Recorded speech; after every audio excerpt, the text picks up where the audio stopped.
Sinpo TV kembali hadir bersama saya Sri Dewi Andayani dalam berita pilihan selama sepekan. 44 ex-pegawai KPK resmi dilantik jadi ASN Polri. Perwakilan buruh diterima di Mahkamah Konstitusi. Menuntut kenaikan UMP, ratusan buruh konvoi menuju Istana Negara. Aksi curanmor di kawasan Taman Sari terekam kamera CCTV. Polisi gagalkan penyelundupan ganja 534 kg jaringan lintas Sumatera. Berikut berita pilihan selengkapnya.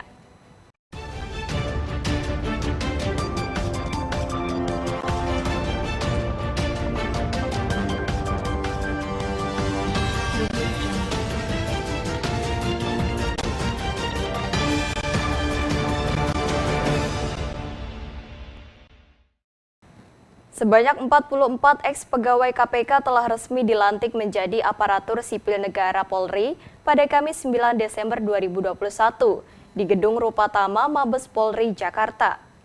Aparatur sipil negara ASN Polri pada Kamis 9 Desember 2021 di Gedung Rupatama Mabes Polri, Jakarta. Pelantikan ex-pegawai KPK ini juga bertepatan dengan Hari Anti Korupsi Sedunia dan dipimpin langsung oleh Kapolri Jenderal Listio Sigit Prabowo. Usai pelantikan, 44 ex-pegawai KPK ini akan mengikuti pendidikan di Pusat Pendidikan Administrasi Lemdiklat Polri di Bandung selama 2 minggu ke depan. Beberapa ex-pegawai yang menyatakan kesediaannya untuk bergabung menjadi ASN Polri yakni Novel Baswedan, Yudi Purnomo Harahap, Muhammad Praswat Nugraha, dan juga Giri Supradiono. Adapun perekrutan ex-pegawai KPK ini dilakukan berdasarkan Peraturan Polri Nomor 15 Tahun 2021. Terkait dengan aturan tersebut, para ex-pegawai KPK ini yang menerima menjadi ASN Polri sebelumnya juga telah mengikuti proses identifikasi jabatan dan juga seleksi kompetensi. Berikut penyerahan surat keputusan Kapolri terkait pengangkatan ASN Polri. Arahan Bapak Presiden pada saat pelaksanaan Agodia tadi pagi, di mana beliau sampaikan bahwa pemberantasan korupsi tidak hanya masalah penegak hukum, namun harus lebih menyentuh pada hal yang bersifat fundamental, menyelesaikan akar-akar permasalahan. Oleh karena itu sangat penting untuk kemudian diperkuat divisi pencegahan dalam pemberantasan korupsi. Perlu diketahui per tanggal 1 Januari 2022 nantinya akan diambil sumpah untuk kemudian ditempatkan di ruang jabatan sesuai keahlian dan kompetensi masing-masing. Dari Jakarta, Jihan Nabila, Dava Rizkiano melaporkan untuk Sinpo TV. Produksi alat antigen lokal yang tak terserap mengakibatkan ratusan buruh pabrik tidak bisa lagi bekerja lantaran dirumahkan oleh pihak perusahaan. Ratusan buruh berkumpul sambil membentangkan poster protes kepada salah satu perusahaan di Jalan Rawa Melati, Kalideres, Jakarta Barat. Tuntutan agar mereka dipekerjakan lagi terus digaungkan para buruh yang mayoritas adalah pekerja perempuan. Perusahaan yang bergerak di bidang produksi alat kesehatan berupa alat antigen, setidaknya sudah selama 3 bulan telah merumahkan karyawannya. Pihak perusahaan merumahkan karyawannya dengan alasan tidak adanya serapan barang produksi dan masih berlimpahnya barang produksi antigen. Para demonstran ini meminta bantuan kepada Presiden Jokowi untuk mengakomodir aspirasi mereka. Untuk supaya mereka dipekerjakan kembali. Jadi apa yang terjadi? Gini loh, kita udah produksi banyak banget antigen. Yang katanya pemerintah kita ini nggak bisa menyediakan. Padahal kita punya banyak banget di dalam itu. Dan mereka yang berkarya untuk bisa menghasilkan produk antigen dalam negeri ini. Itu sebabnya pertanyaannya kenapa kok mereka malah dirumahkan sementara produknya itu banyak banget. Itu pertanyaan besar. Jadi kami pengen supaya kami terfasilitasi, mereka terfasilitasi, aspirasi mereka didengar oleh pimpinan perusahaan supaya mereka dipekerjakan kembali. Sementara pihak perusahaan sendiri membenarkan bahwa pihaknya telah merumahkan sekitar 800 orang karyawannya karena pemerintah tidak mengambil alat tes antigen lokal dan lebih memilih membuka keran antigen impor. Atas kondisi tersebut, perusahaan terpaksa merumahkan karyawannya karena tidak bisa membayar gaji. Pihak perusahaan juga meminta kepada pemerintah untuk menyerap barang produksi mereka agar karyawan mereka dapat bekerja kembali. Ya, untuk kejadian hari ini, demonstrasi karyawan kami jujur sangat menyesali atas apa yang telah terjadi. Hal ini disebabkan karena masih maraknya barang-barang impor di luaran, masih dibukanya keran-keran impor untuk alat antigen. Sedangkan Pak Jokowi sendiri, Pak Presiden kita, sudah gembar-gembor berbicara tentang harus gunakan produk dalam negeri. Beliau pun sudah membentuk gerakan Bangga Buatan Indonesia yang dikepalai oleh Pak Menteri Menko Marves, yaitu Pak Luhut. Dari Jakarta, Ilham Andriansyah melaporkan untuk Sinpo TV. Presiden KSPI Said Iqbal bersama Presiden KSPSI Andi Gani dan beberapa perwakilan buruh lainnya datangi Mahkamah Konstitusi. Kedatangan Federasi Buruh dimaksudkan untuk meminta penjelasan terkait amar putusan Undang-Undang Cipta Kerja. Presiden KSPI Said Iqbal dan Presiden KSPSI Abdul Ghani bersama perwakilan buruh mendatangi Mahkamah Konstitusi. Rombongan buruh itu diterima langsung oleh Kepala Biro Humas dan Protokoler MK Heru Setiawan yang didampingi oleh juru bicara MK Fajar Laksono. Usai bertemu kurang lebih 1 jam, Said Iqbal menyampaikan bahwa kedatangannya untuk meminta penjelasan MK terkait amar putusan Undang-Undang Cipta Kerja. Dalam kesempatan itu, Said juga menyinggung soal Indonesia yang ditunjuk sebagai negara G20. Di mana Indonesia masuk negara terkaya ke-7, namun kenaikan upah buruhnya setengah harga toilet. Mas Panca ini menanyakan bagaimana menjawab pertanyaan yang disampaikan Bung Andi tadi. Ada amar putusan nomor 4 yang menyatakan Undang-Undang Cipta Kerja itu, tapi ada amar putusan nomor 5, 6, dan 7, terutama yang 7. Di situ disebut menyatakan menangguhkan tindakan garis miring kebijakan yang strategis dan berdampak luas. Tadi disebutkan peraturan pemerintah nomor 36 tahun 2021 tentang keuangan adalah produk turunan dari Undang-Undang Cipta Kerja, dan pasal 4 ayat 2 PP nomor 36 dengan jelas menyatakan bahwa pengupahan adalah kebijakan strategis. Nah, apakah yang digunakan tafsir ini oleh pemerintah amar putusan nomor 4 atau amar putusan nomor 7? Hanya MK yang bisa menjawab. Dari pejabat MK, Kepala Biro Humas dan juga juru bicara MK menyatakan akan menyampaikan kepada Ketua Mahkamah Konstitusi. Harus dijelaskan apakah amar putusan nomor 4 atau amar putusan nomor 7 terhadap kita. Diketahui masa aksi yang tergabung dalam berbagai federasi serikat pekerja melakukan demonstrasi di seputar Patung Kuda, Jakarta Pusat. Dalam aksinya tersebut, buruh menyampaikan 3 tuntutannya, diantaranya pemerintah diminta mencabut Undang-Undang Cipta Kerja, pencabutan PP nomor 36 tahun 2021 tentang pengupahan, yang terakhir kenaikan UMP dan UMK. Dari Jakarta, Satria Ahmad Abda melaporkan untuk Sinpo TV. Meski DKI Jakarta telah memasuki PPKM level 1, upaya percepatan program vaksinasi serta penegakan operasi Tipmas terus diupayakan pemerintah Provinsi DKI Jakarta guna meminimalisir penyebaran pandemi COVID-19. Pengemudi ojek online ini tak terima saat dirinya diberhentikan petugas Satpol PP Kecamatan Grogol, Petamburan saat menggelar razia masker di Jalan Tanjung Duren Raya, Jakarta Barat pagi tadi.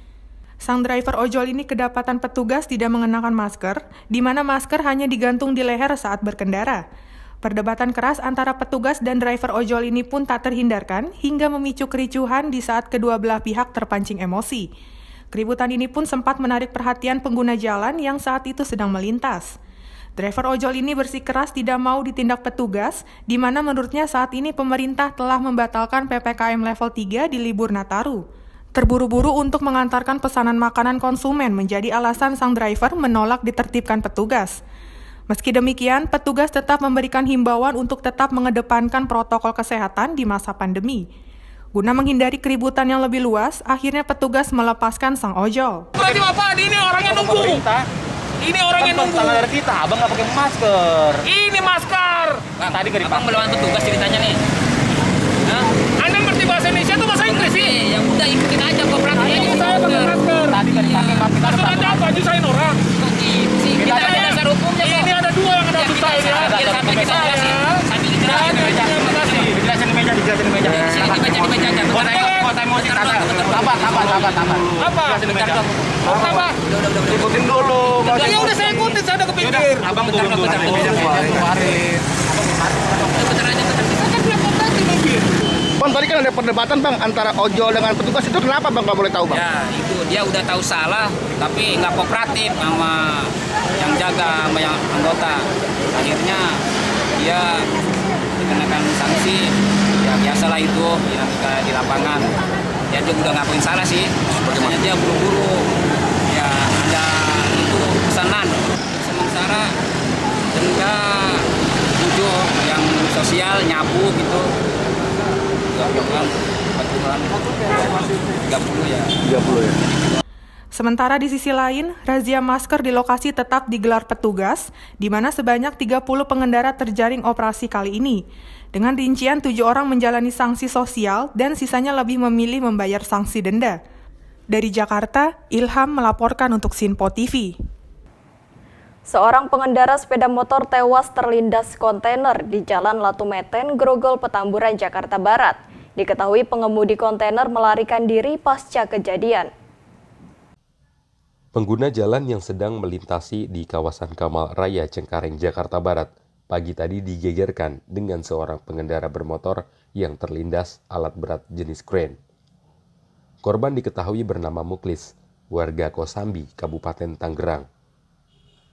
Korban mengalami keterbatasan fisik sehingga dalam mengendarai motor perlu membawa alat bantu jalan atau tongkat penyangga. Namun naas, tongkat penyangga tersebut terkena aspal jalan. Korban pun terjatuh dari kendaraan sampai akhirnya korban terlindas alat berat yang saat itu sedang melintas. Meski korban selamat dari maut, namun kaki korban remuk tergilas alat berat. Jadi korban menurut pengakuan dari saksi yang ada di sekitar TKP bahwa korban sempat nyenggol atau itu karena bawa tongkat, jadi korbannya nyangkut, tongkatnya nyangkut, kemudian korban jatuh ke sebelah kanan untuk kendaraan sebelah kiri. Jadi korban untuk saat ini luka di bagian kaki, seperti tergilas kendaraan. Korban masih hidup atau gimana, Komandan? Untuk korban sampai saat ini masih hidup. Komandan tadi berusaha melakukan evakuasi terhadap korban agak kesulitan atau gimana, Komandan? Jadi kami cukup kesulitan mengingat posisi korban ada di bawah kolong alat berat. Kemudian kita evakuasi bareng dinas kesehatan menggunakan alat dari dinas kesehatan. Sudah kami lakukan evakuasi gabung dengan petugas dinas kesehatan. Langsung kita bawa ke Rumah Sakit Cengkareng untuk penanganan medisnya. Proses evakuasi terhadap korban pun sangat dramatis, mengingat kaki korban masih dalam keadaan terhimpit di antara roda dan alat berat. Setelah memakan waktu selama 20 menit, akhirnya petugas berhasil mengevakuasi korban, membawanya ke Rumah Sakit Cengkareng untuk mendapat pertolongan medis. Akibat kecelakaan ini, arus lalu lintas dari arah Kamal Raya menuju Cengkareng mengalami kemacetan. Dari Jakarta, Ilham Adriansyah melaporkan untuk Sinpo TV. Ratusan buruh dari berbagai elemen di wilayah Tangerang bergerak konvoi menuju Istana Negara, melintasi Jalan Daan Mogot, Jakarta Barat. Masa dari sejumlah serikat buruh menggelar aksi unjuk rasa untuk menuntut UMP dan perbaikan Undang-Undang Cipta Kerja. Aksi konvoi massa dilakukan oleh buruh dari berbagai elemen serikat buruh yang melintasi Jalan Daan Mogot, Jakarta Barat siang tadi. Dengan menggunakan bus dan mengendari sepeda motor, terlihat ratusan buruh bergerak mengenakan atribut bendera serta 2 unit mobil pengeras suara. Ratusan buruh dari wilayah Tangerang, Banten ini hendak ikut bergabung dengan rekan-rekannya yang menggelar aksi unjuk rasa di depan istana. Adapun tuntutan yang digaungkan dalam unjuk rasa dari teman-teman buruh adalah kenaikan UMP dan perbaikan Undang-Undang Cipta Kerja. Ke istana. Istana. Tujuannya? Jangan kita menuntut upah. Upah apa? Upah UMKM. Emang selama ini berapa? UMK kita ya di bawah 4,1. 4? Terus tuntutannya? Sebenarnya kita adalah kenaikan upah 5,4%. Guna menghindari kepadatan arus lalu lintas, aparat kepolisian membuka akses jalan saat konvoi kendaraan massa buruh untuk melintasi Jalan Daan Mogot, Jakarta Barat. Dari Jakarta, Ilham Andriansyah melaporkan untuk Sinpo TV. Kebakaran yang melanda sebuah rumah permanen lantai 2 di kawasan Tambora, Jakarta Barat menelan korban jiwa. Tercatat 4 orang penghuni rumah ditemukan tewas di lokasi kebakaran. Pasca terjadinya kebakaran yang melahap rumah permanen lantai 2 di kawasan Tambora, Jakarta Barat, tim damkar melakukan pencarian korban yang tewas sejak pagi. Atas peristiwa tersebut, petugas damkar Jakarta Barat berhasil menemukan 4 orang penghuni rumah dengan kondisi tewas terbakar. 4 orang tersebut terdiri dari 3 orang dewasa dan 1 anak kecil. Guna kepentingan otopsi, petugas mengevakuasi keempat jenazah tersebut ke Rumah Sakit Polri Jakarta. Baik Mas, kami jelaskan bahwa hari ini saya berdiri di lokasi kebakaran, di mana yang terbakar itu adalah rumah permanen 2 lantai yang dihuni 2 keluarga yang berjumlah 6 orang. Kejadiannya awal mulanya pada pukul 4.20 kita mendapat laporan pengaduan dari masyarakat dan juga kita langsung menuju ke lokasi bersama tim damkar yang berjumlah 21 unit mobil pemadam kebakaran. Ada berapa orang? Untuk jenazah yang sudah kita temukan di lokasi kebakaran hingga saat ini kita menemukan 4 jenazah yang mana sudah kita evakuasi dan kita bawa ke Rumah Sakit Polri untuk dilaksanakan identifikasi untuk mengetahui identitas jenazah yang kita temukan. Sejauh ini, tim Inafis Polres Jakarta Barat masih melakukan penyelidikan penyebab dari terjadinya kebakaran. Dan kini, kasus Jaya 65 telah ditangani oleh Polsek Tambora, Jakarta. Dari Jakarta, Ilham Andriansyah melaporkan untuk Sinpo TV. Aksi pencurian sepeda motor di gang sempit pemukiman warga di kawasan Jalan Tangki Taman Sari, Jakarta Barat terekam CCTV. Pelaku berhasil membawa kabur sepeda motor Matic milik korban. Dari rekaman CCTV rumah warga terlihat pelaku beraksi seorang diri mencuri sepeda motor yang terparkir di luar di kawasan gang sempit Jalan Tangki, Taman Sari, Jakarta Barat, Senin pagi. Saat ditemui Selasa pagi, korban menuturkan, sebelum melancarkan aksinya, pelaku mondar-mandir di lokasi guna melihat situasi dan kondisi di lingkungan. Kondisi yang sepi pasca diguyur hujan membuat pelaku dengan leluasa membawa kabur sepeda motor Matic milik korban dengan menggunakan kunci letter.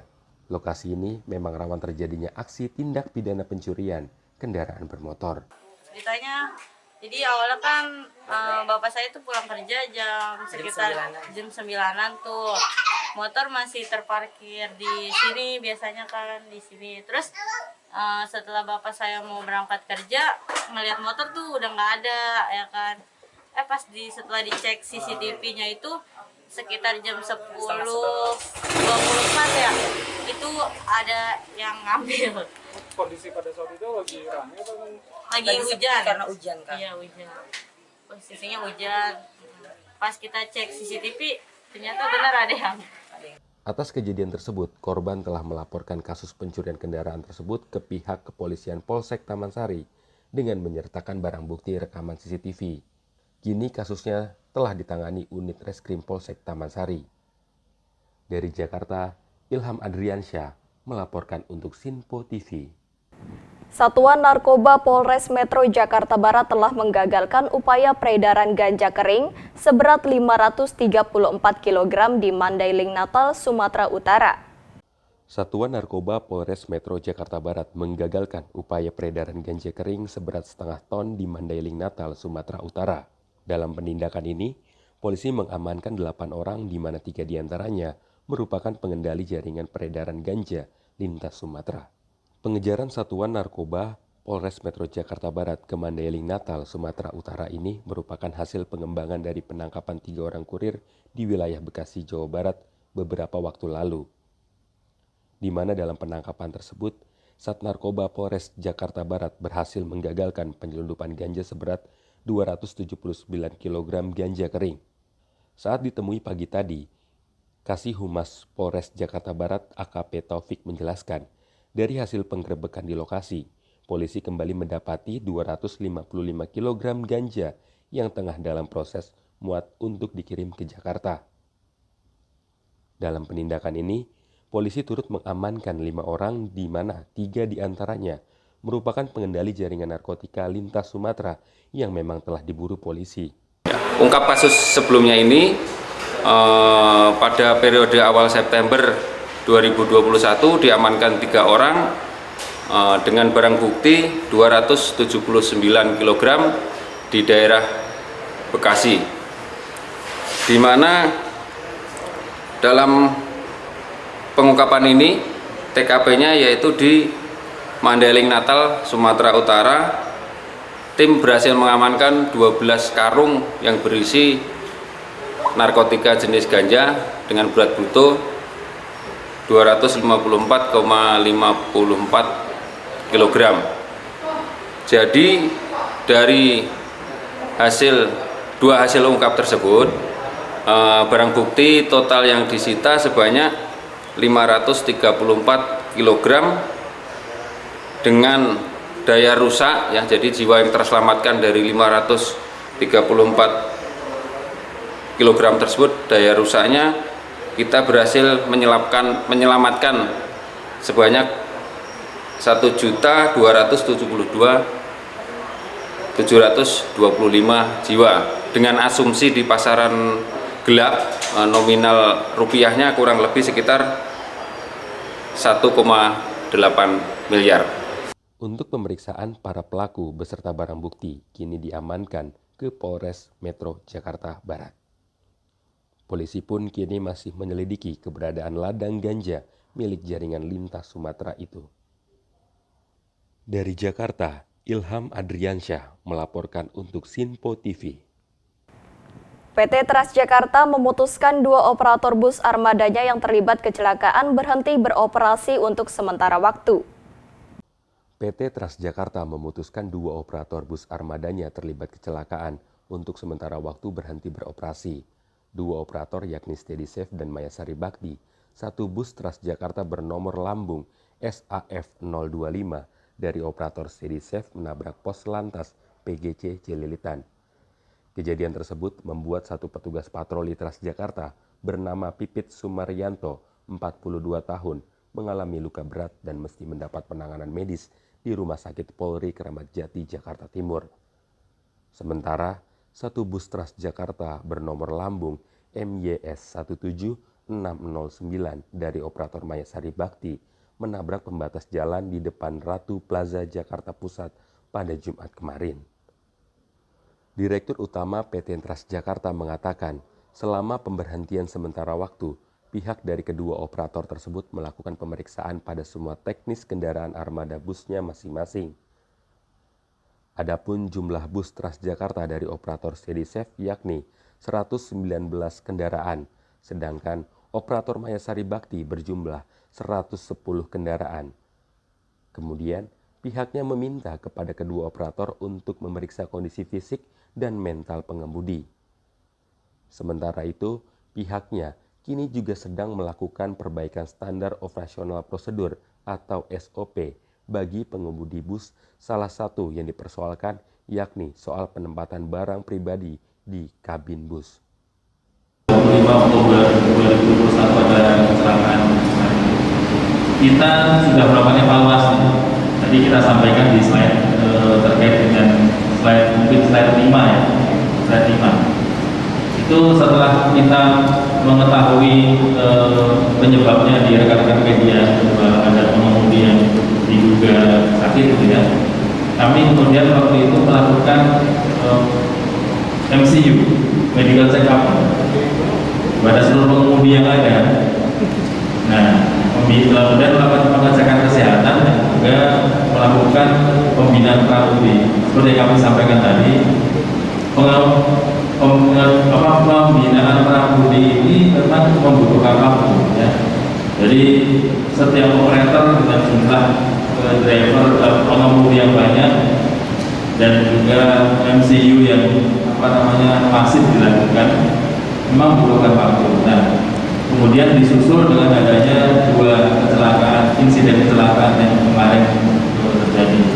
Rekan-rekan pada waktu hari Jumat itu yang menjadi korban dari kecelakaan hari Kamis yang ada di PGC itu adalah tim kita sendiri.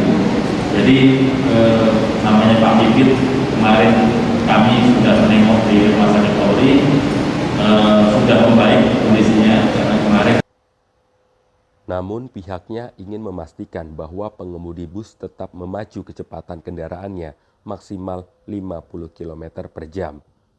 Untuk Indonesia pulih, jangan abaikan prokes dengan selalu menggunakan masker, mencuci tangan, dan hindari kerumunan, serta laksanakan percepatan vaksinasi. Dari Jakarta, tim JR Sultoni melaporkan untuk Sinpo TV. Demikian berita sepekan kali ini, tetap saksikan berita terkini di Sinpo TV, Sinpo ID, dan media sosial Sinpo lainnya. Saya Sri Dewi Andayani dan kru yang bertugas pamit undur diri. Selamat berakhir pekan dan sampai jumpa.